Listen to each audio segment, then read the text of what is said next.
신약 성경 310면 에베소서 1장 3절에서 14절 말씀, 제가 말씀을 받들어 읽습니다. 1장 3절부터입니다. 찬송하리로다.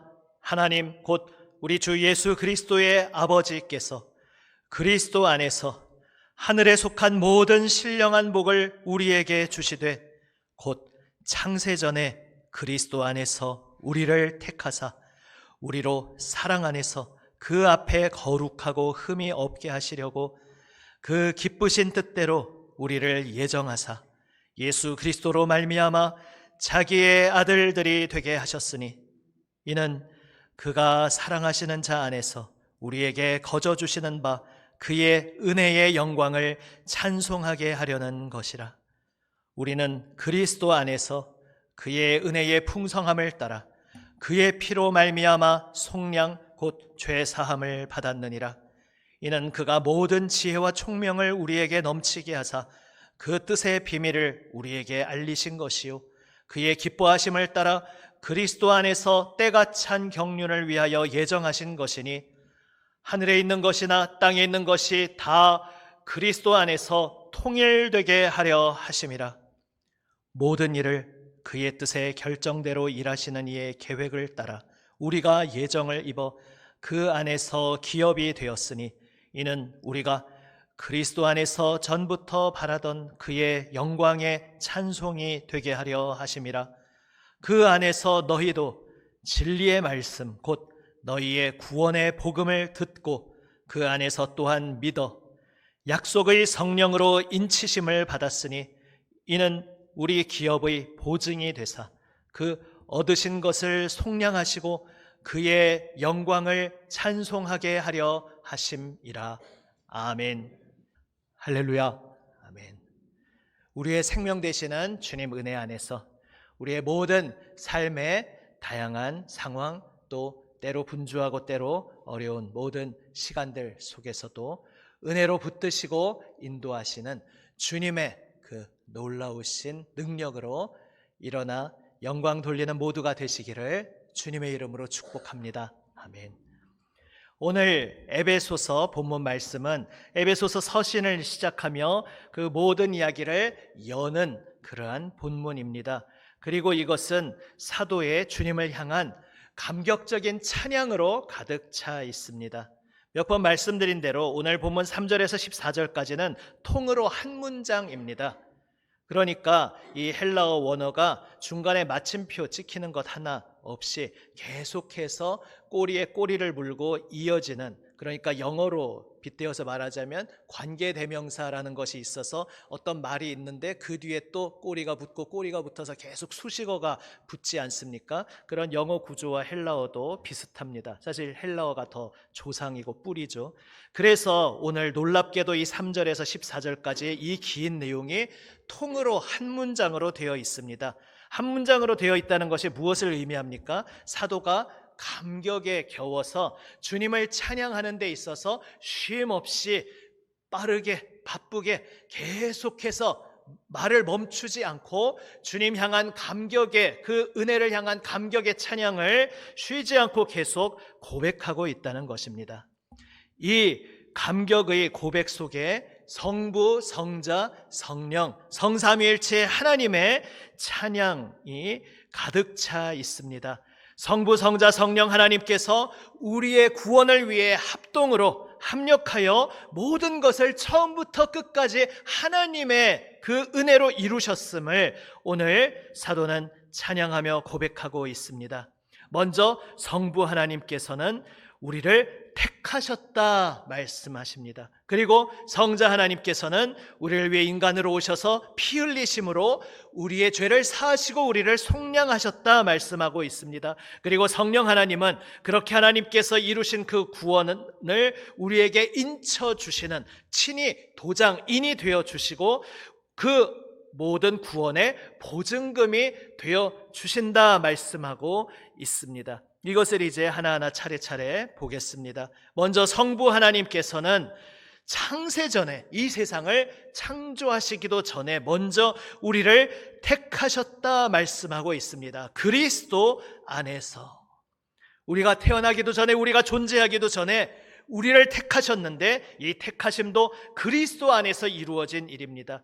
오늘 이 본문 전체를 보면 계속해서 그리스도 안에서라는 말이 반복되고 있는 것을 볼 수 있습니다. 때로는 조금씩 형태를 변주하면서, 이를테면 6절에 그가 사랑하시는 자 안에서, 여기서 그가 사랑하시는 자 안에서도 역시 성부께서 사랑하시는 성자, 바로 그리스도 안에서라는 것의 또 다른 변주의 형태입니다. 우리말로는 또 그 안에서라고 번역된 부분도 있는데 역시 그의 안에서, 그리스도 안에서라는 말입니다. 계속해서 그리스도 안에서라고 반복하면서 성부께서 택하시고 성자께서 피 흘려 친히 모든 구원을 이루시고 성령께서 그것을 인치시고 보증해 주시는 그 모든 역사가 바로 그리스도 안에서, 그리스도의 그 십자가 보혈 은혜 안에서 이루어지고 있다 말씀하고 있습니다. 먼저 성부 하나님께서 그리스도 안에서 우리를 택하셨다는 것은 너무나도 영광스러운 비밀입니다. 우리가 무엇을 해서, 우리가 무슨 조건을 충족시켜서 구원받은 것이 아니라는 말씀입니다. 우리가 태어나기도 전에, 존재하기도 전에, 이 세상이 존재하기도 전에 이미 그리스도 안에서 성부 하나님께서 우리를 예정하셨다, 우리를 택하셨다 말씀하고 있습니다. 그 기쁘신 뜻대로 우리를 예정하셨습니다. 지난주에 그냥에 대해서 나누지 않았습니까?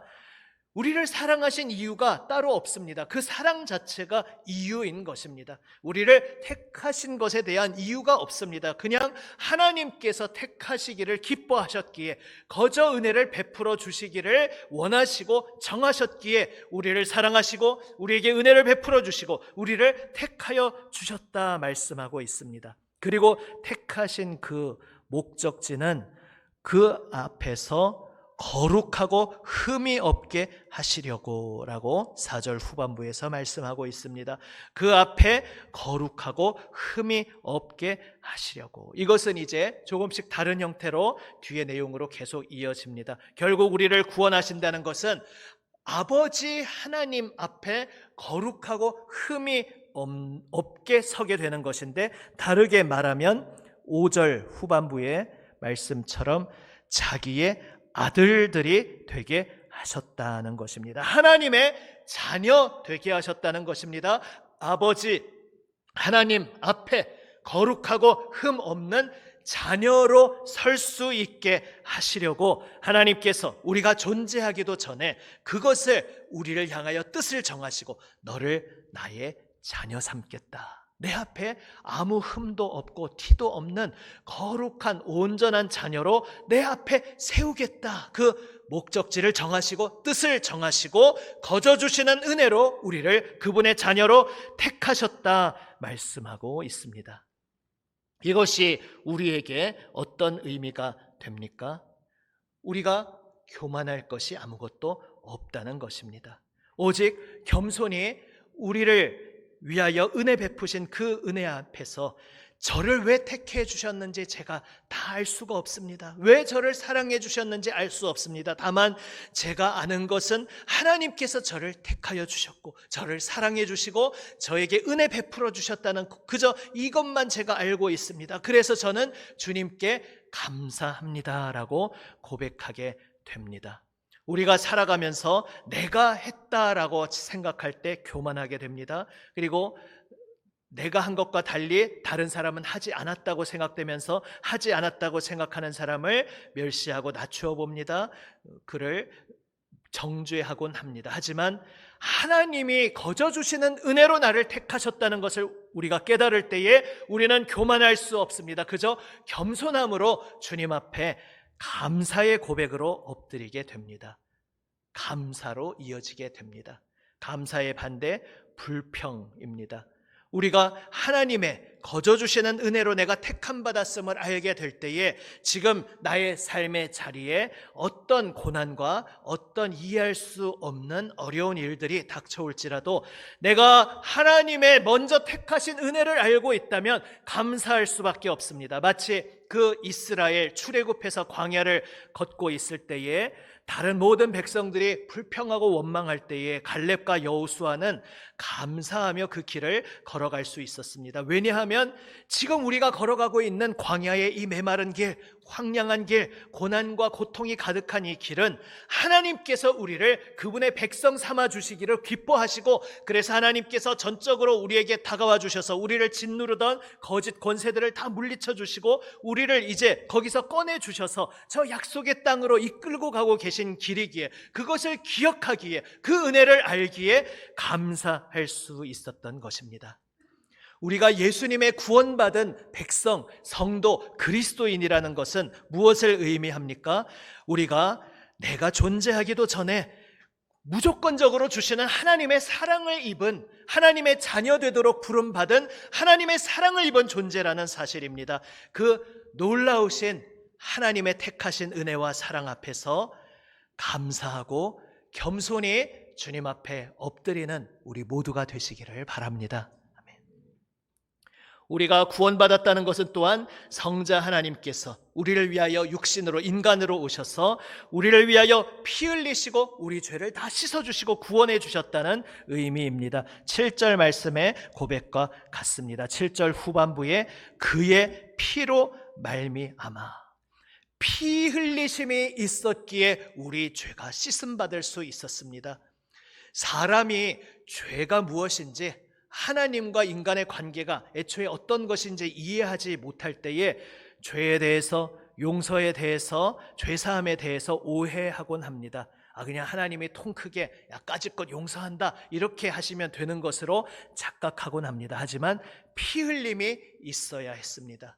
생명 바치는 죽음이 있어야 했습니다. 왜냐하면 죄 지었다는 것은 그냥 좀 잘못했네, 실수했네 이런 것이 아니라 근본적으로 관계가 끊어졌다는 것이기 때문입니다. 하나님의 생명에서 이어져 있던 우리가 하나님의 생명으로부터 끊어져서 원래대로 우리로부터 나는 그 어떤 이유로도, 어떤 원인으로도 다시 하나님과 연결될 수 없는, 하나님의 생명에서 완전히 끊어져 죽어버린 자가 되었다는 것이 바로 죄의 의미입니다. 그런데 우리로서는 아무 방법이 없었던 그 자리에 하나님께서 인간이 되시어 육신으로 오셔서 우리의 죄를 짊어지시고 죽으심으로 말미암아, 피 흘리심으로 말미암아 이 놀라운 구원이 이루어지게 된 것입니다.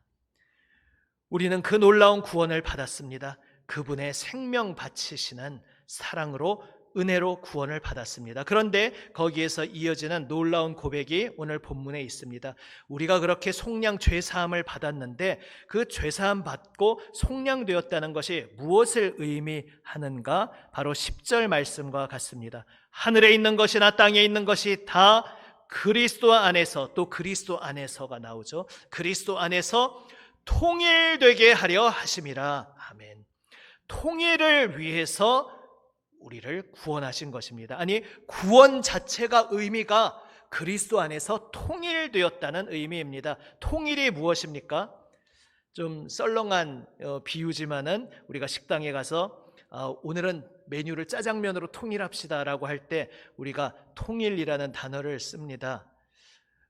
획일적으로 똑같게 되는 것, 그것을 통일이라고 세상은 오해합니다. 하지만 애초에 우리를 다 다양하게 다채롭게 창조하신 분이 하나님이십니다. 하나님이 원하시는 통일은 기계적인 획일적인 동일함이 당연히 아닙니다. 그렇다면 통일이 무엇입니까?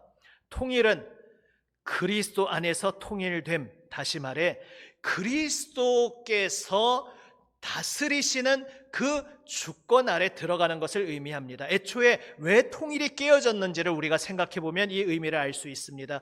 하나님께서 선악을 알게 하는 나무의 열매를 따먹지 말아라. 다시 말해 하나님의 하나님 되심을 인정하고 하나님의 주권 아래 겸손히 복종하고 그 말씀에 순종하라 말씀하셨는데, 왜 사람들이 대놓고 거역하고 먹지 말라고 하신 그 열매를 따먹습니까?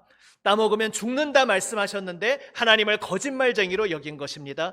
이 따먹으면 죽는다라고 하신 말씀 거짓말로 여기고, 이것을 따먹으면은 나도 하나님처럼 될 수 있다, 내가 모든 것을 내 뜻대로 내 인생을 펼치고 내가 인생과 역사의 주인이 되어서 주관자가 되어서 살아갈 수 있다, 무엇이 선하고 무엇이 악한지 내가 재판장이 되어서 내가 판결하면서 내 뜻대로 내 주관대로 살겠다라고 인간이 선택해 버린 것입니다. 그로 인해서 우리는 죽음으로 하나님과 끊어지게 되었는데, 바로 그래서 온 세상의 통일이 깨어졌던 것입니다. 그래서 다시 통일되게 한다는 것은 무엇입니까? 우리가 다시 하나님의 다스리심 아래, 그 주권 아래 복종하게 된다는 것입니다. 획일적으로 똑같아져서 통일이 아니라 동일하신 주님 앞에 함께 순종하여 엎드리는 것이 바로 그리스도 안에서 통일되는 것입니다.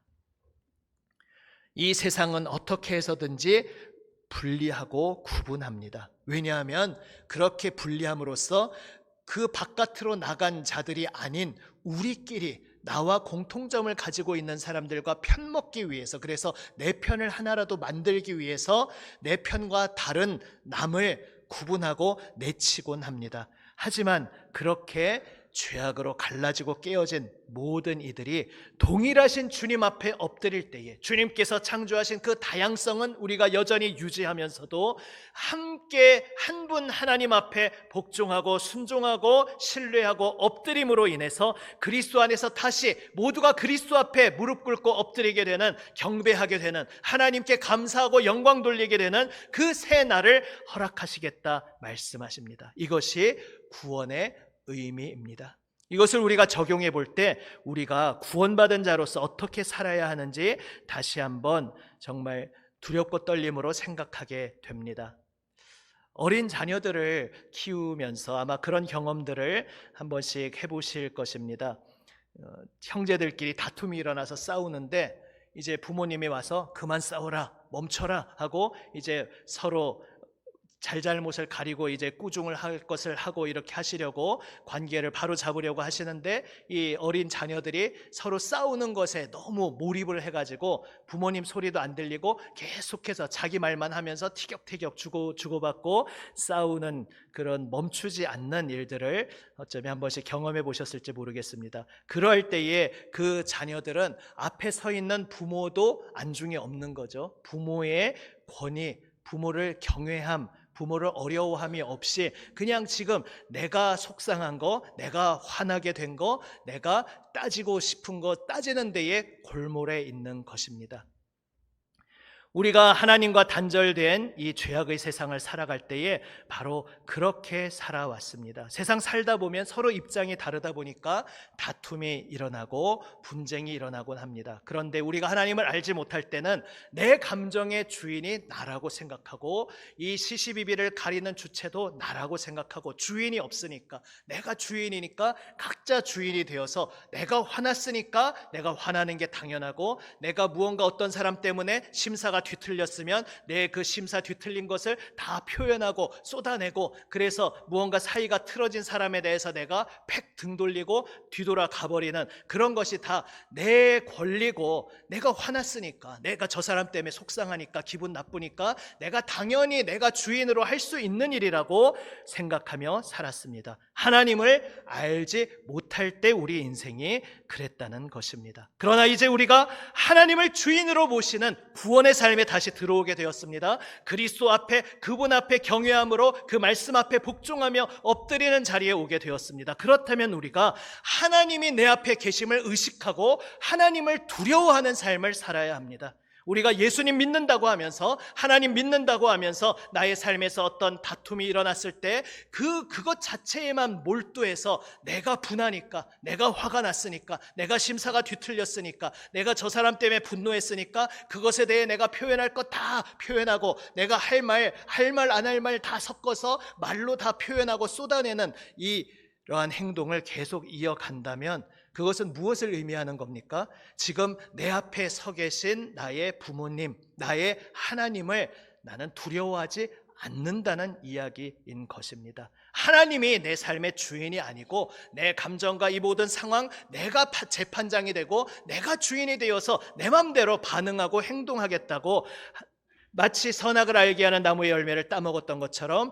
다시 하나님을 향해 반역의 깃발을 들고 있는 모습이라는 사실을 우리가 두렵고 떨림으로 기억해야 하겠습니다.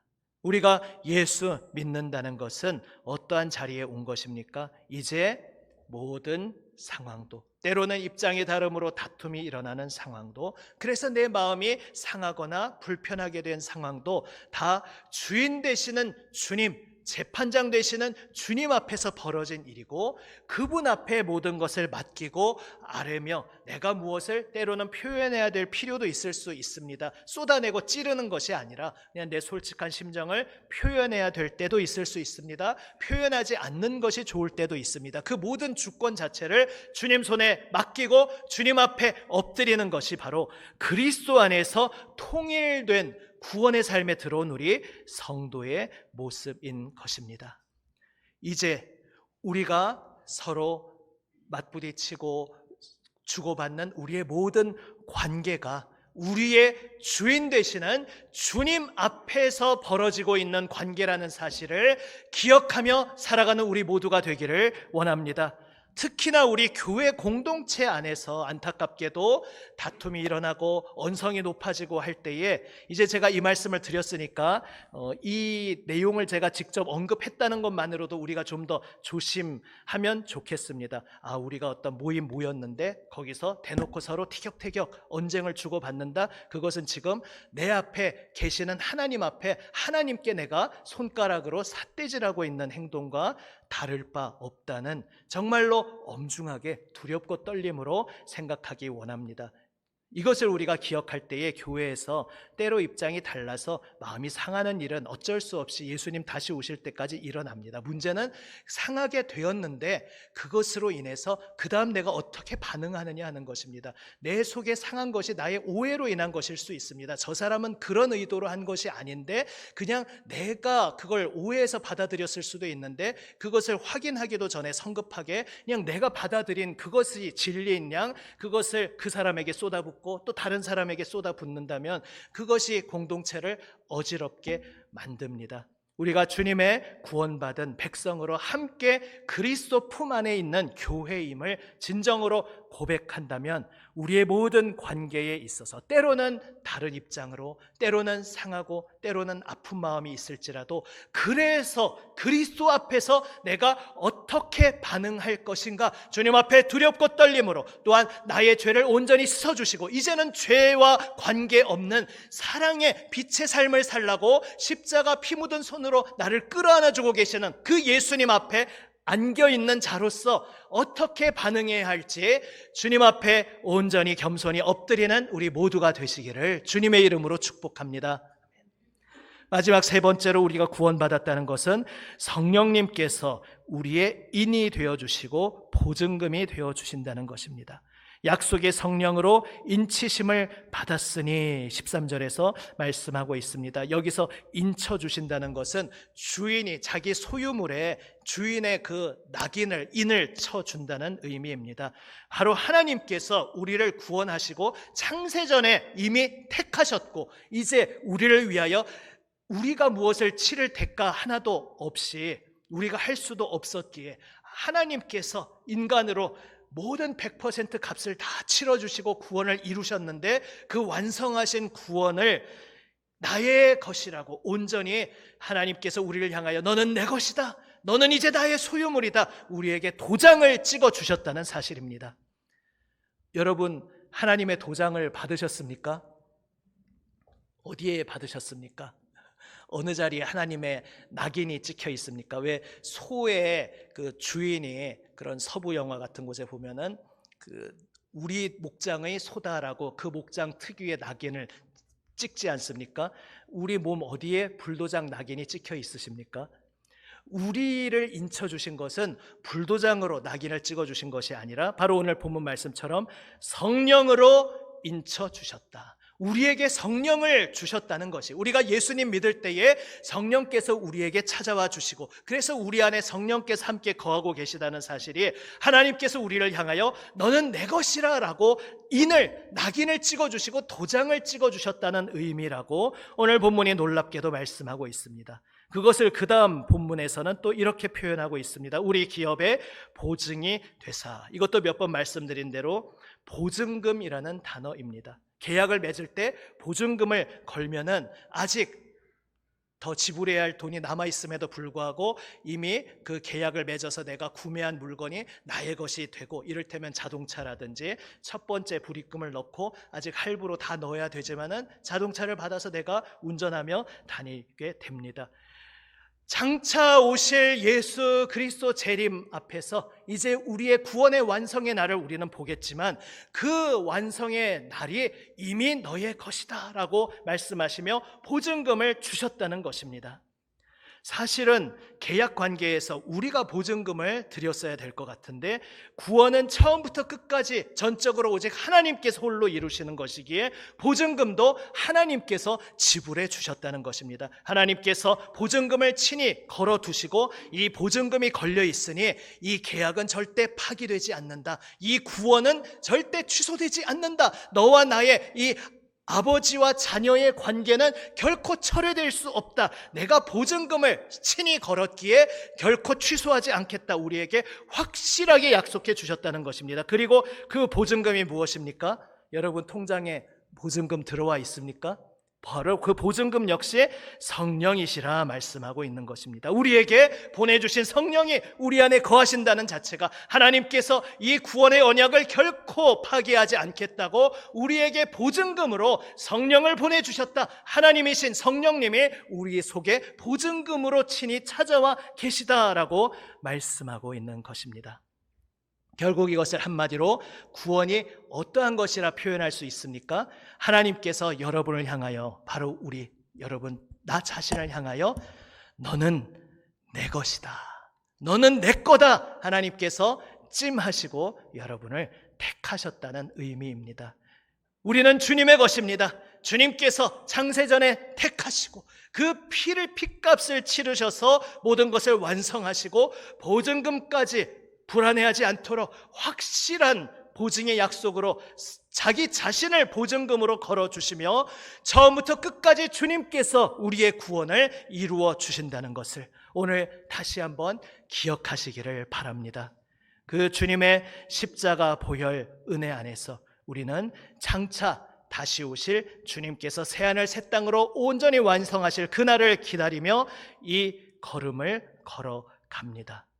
그래서 우리는 오늘 이 땅에서 여전히 죄와 사망의 권세 속에서 고통받는 이 세상 속에서 우리도 그 영향을 받으며 때때로 고통의 길을, 메마른 광야의 길을 걸어가지만, 하나님께서 택하셨고 하나님께서 친히 핏값으로 다 치러서 이루셨고 하나님께서 끝까지 보증하시는 그 손안에 내가 붙들려 있음을 기억하기에 우리는 찬송하며 노래하며 이 길을 갈 수 있습니다. 결국 우리를 구원하신 궁극적 목적이 우리가 하나님을 찬양하게 하기 위함이라, 혹은 아예 우리 자체가, 우리 존재 자체가 하나님을 향한 찬송이 되게 하기 위함이라 오늘 말씀하고 있습니다. 12절에서 놀랍게 그렇게 고백하고 있습니다. 우리가 그의 영광의 찬송이 되게 하려 하심이라.